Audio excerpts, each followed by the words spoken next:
Hey loves, welcome back to Day Spills Tea. I, of course, am the lovely Day. And let's go ahead and talk about Love and Marriage DC episode 3. This is the No New Friends episode. And I know there are probably some mixed feelings about this show in particular, but I'm going to ask y'all to watch it with me. I think this particular show really opens the door for us to seriously start having some conversations about having healthy and successful relationships or not, and why we're not having healthy and successful relationships.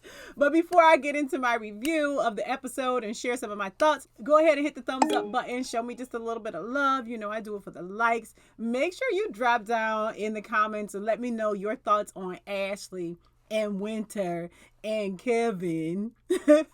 And then, as always, I'm always looking for suggestions on good shows to watch and to talk about here with you.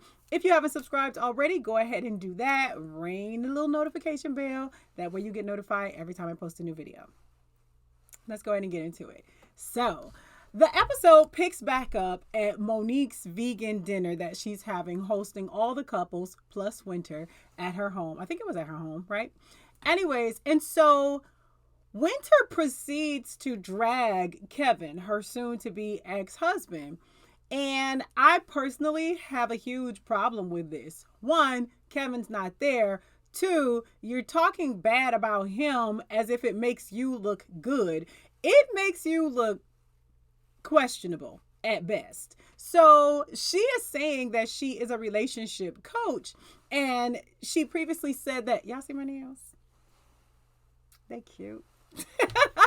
She previously said that she's a relationship coach or a relationship expert. And so she had her family tell her stuff about him or ask him questions. She talked to his family. Honey, none of that means anything. You still fell for the okie doke. And as Ashley so eloquently pointed out, you fell for the okie doke because you had a very large lapse in judgment and you didn't do your due diligence. You married a man without getting to know much about him. I don't understand that. And I never understand when someone tries to talk down real bad about their spouse or their ex-spouse. You chose that person. You didn't get to know them, or you did, and you ignored the red flags. And once again, as Ashley pointed out, and not saying that Ashley is an angel, Ashley understands the assignment, but not saying that she's all right and everything. But as she pointed out, you didn't even go see this man's place before you married him. And then you want to sit up here talking about he lives in the basement of his mama's house. He's got no car and he's 60 years old. And who fell for it? Who fell for it? And she says that she didn't go see his house because it's COVID. I'm not going to your house. Girl, no offense, but that sounds dumb. You didn't go to his house, but you were seeing him. You were in his presence enough to marry him. Make it make sense, boo. This sounds stupid. And then she goes, well, is the measure of success whether or not a thing works out? What else is it? What else is the measure of success? Yes, it's whether or not you're able to make things work out and achieve the desired result. You did not achieve the desired result in this relationship. Now, it's not her fault that her relationship didn't necessarily work out. Whatever he was doing is on him. But you take some responsibility in the person that you chose, especially when it is evident that you did not do your due diligence to actually get to know them. Why didn't you know for certain how he earns his money? Like, why didn't you know for certain where he lives? Why weren't you questioning why he doesn't have a vehicle? Like, these are basic things that should have come up at some point. Why didn't it? And so Winter starts throwing out this thing about, because these Christian couples, what does this have to do with being Christian? I don't want to offend anybody, but I have to say a lot of dumb decisions are made under the guise of religion. I'm just saying, that's my thoughts. That's my thoughts. A lot of people take their religion or their pastor or their imam's opinions and just allow it to completely supersede logic and common sense. I don't know what she was going to say or where she was going with that, with Christian couples and how people are getting married after 3 months and all of this. I don't know what any of that has to do with you not learning enough about this man before you introduced him to your children and made him your husband. I'm so unclear. So unclear. But I really did not like the idea of her dragging his name through the mud as if she was perfect. And so she goes, why do we blame the innocent person or something like that? And it's just like, because you're responsible for your actions. And if you're saying that you're a relationship coach, then I would think that that means that you're helping people understand how to look for the signs. I would think that that means that you're helping people understand how to choose a mate and how to work through complications. But you and your husband went through something at 1 year and you threw in the towel and sent divorce papers. So I'm not buying the relationship coach thing at all. I don't understand it. I'm so unclear. I'm so unclear, ma'am, with your gorgeous self. And then she says, I've been married, I've been divorced, I've been single, so who can I not coach? Like 80% of the world that's past 18 has been married, divorced, single. Like, none of this makes you a relationship expert. And because she's not quick on her feet to come up with a good rebuttal to Ashley's questions and to come up with a good rebuttal argument, she actually made her profession sound really, really, really like a joke. Like, you're not giving us any qualifications or helping us understand how you are qualified to be someone's relationship coach. Saying you've been married, you've been divorced, you've been single. Honey, who hasn't? I mean, I've never been divorced, but like half my family has. Like, that don't make them relationship experts. Anyways, I got Quick's joke about how the hairstylist hair is never done. The nail tech's nails are never done. I got it. I completely got it. And I thought that he was kind of trying to say that even though she's not in a relationship, she still could be a legitimate relationship coach. But she didn't do anything for herself, in my opinion. Enough about that. But we're gonna come back to it. But so then we see Erana and Jamie. They are going for a run, and Jamie brings up the fact that Erana mentioned that she suspected infidelity on his part back in the day, and I knew that was going to come back up. Like, why would you say that? Why would you say that to the group like that? And her response was, well, they asked. You can ask me all sorts of stuff. That doesn't mean I'm going to tell you. That is not something that you share if you and your spouse are not comfortable with it. It's not just your business. It's y'all's business. And, you know, I could see if she was like reaching out to a dear friend to talk about it because she needs support or something. But just answering some nosy folks' questions at a casual social dinner setting, that was not cool, and you should know better. After 26 years of marriage, you should have known not to get looped into doing that. I felt like that was a little bit of a betrayal, and he seemed upset about it, but he didn't seem so like angry that he harped on it. And so they talked a little bit about their sons and, you know, his plans on trying to have conversation and build a better relationship with little Jamie. We'll see where that goes. Later in this episode, Quick talks to little Jamie about, you know, living the life and how he might end up in a box, meaning a casket or a prison cell. I'm still not really sold on this story. I feel like at most little Jamie is like a spoiled rich kid who just decided he wanted to try like weed and be a gangster. I don't think he really about that life. I don't think he ever really was. But I appreciate that Quick was willing to talk to him. But this part feels very storyline-ish to me. I could be wrong, so I'm sure we'll see down the line how that goes. And then Chris and Monique are with their family, and they are packing, getting ready to go to Africa. They bring up the dinner, and I didn't like that they kind of discussed having this spat in front of the kids. I don't think the kids have to be shielded from everything, but, you know, those kinds of conversations can sometimes go left. And so I would have just preferred that it not be done in front of their children. One other thing that I'll remark about is I love Monique, comparatively speaking, when it comes to the Housewives of Potomac. I love Monique like the most, but I still feel like she's giving Chris a hard time. I feel like I see a lot of the younger girls do this thing where they feel like the relationship isn't real if we're not having drama. And I'm getting that type of vibe from Monique. Like, is it me? Are y'all feeling that? Like, I feel like she's creating issues with Chris. Like, she wants there to be this fight because that makes the relationship feel realistic or adult or whatever. And it feels like Chris is just like, I don't know what I'm doing wrong. Like, he like, I'm walking on eggshells. I think that she's got a great guy. None of us is perfect in this whole equation, meaning him or her. But I feel like she's got a great guy. I feel like she's a great girl, but it feels like she's forcing problems. And I don't know if that's for the sake of the show or if that's her personality or if that makes the relationship seem more legitimate to her.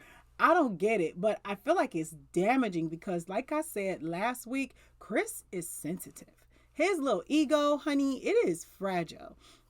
And he is feeling, I think he's feeling more of an impact by the things that she says and does than she might realize.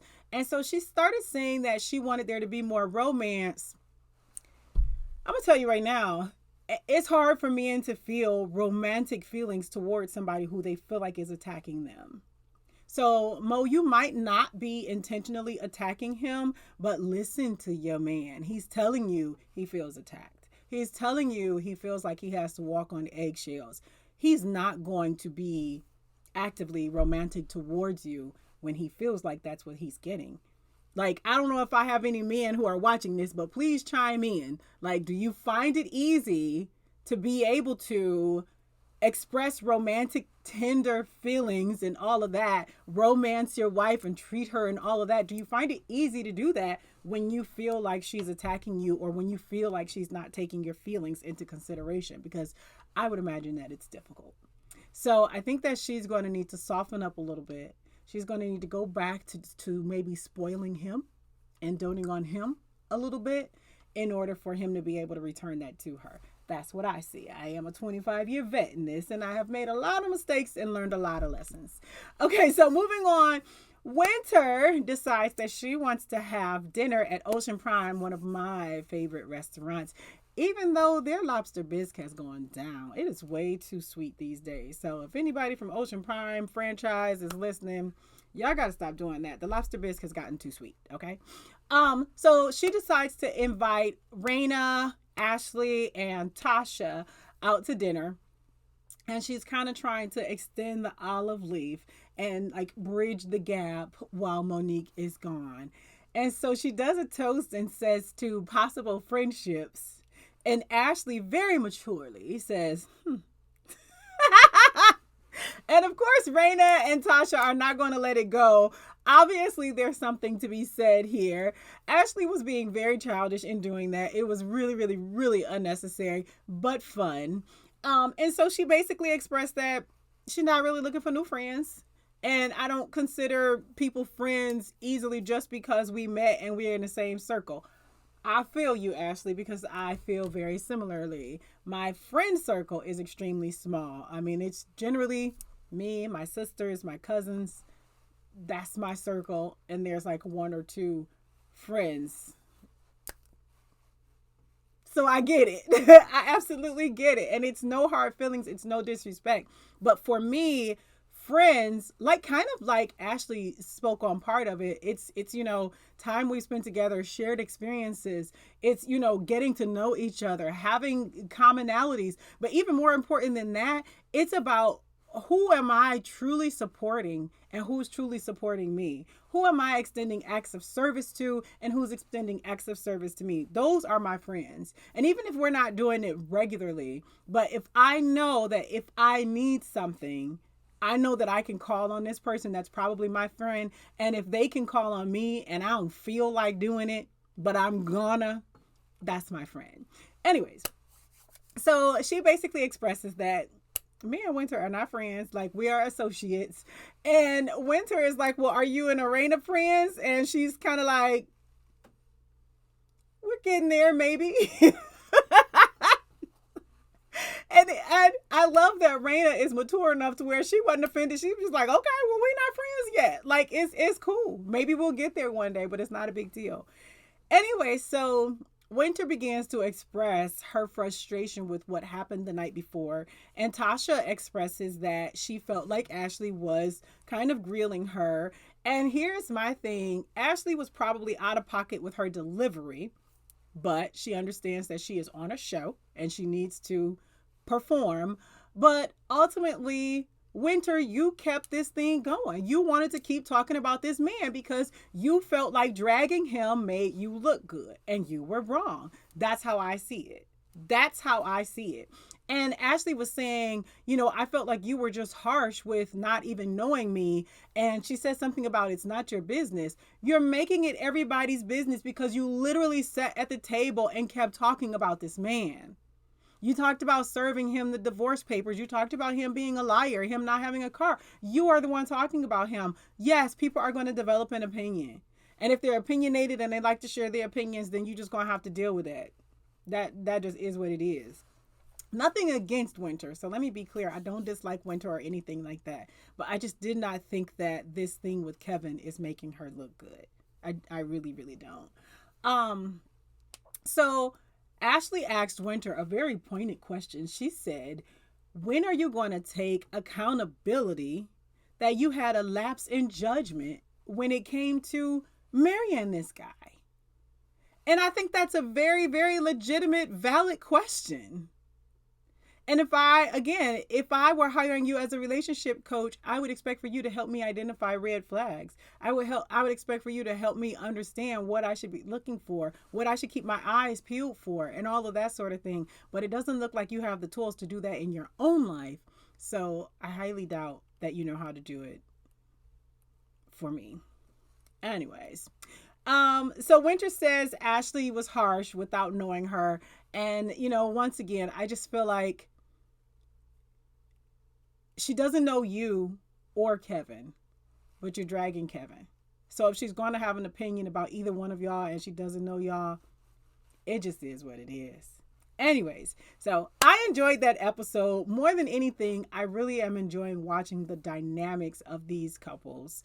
I feel like it's not quite as catty and messy as the typical reality show, which I really, really love. Because quite frankly, I'm over a lot of the stupid behavior. Like I'm finding myself having less and less tolerance for the nonsense and the very, very predictable behavior of a lot of these reality stars and everything. So I'm hoping that we'll continue watching these couples and see real life challenges that they face that we can talk about that might actually help us in our own personal relationships. So I will be looking forward to watching it again next week. I hope you all enjoyed my little take on what was going on this week. If you did, make sure you hit the thumbs up so I can know. And of course, leave me some comments so we can talk back and forth about it.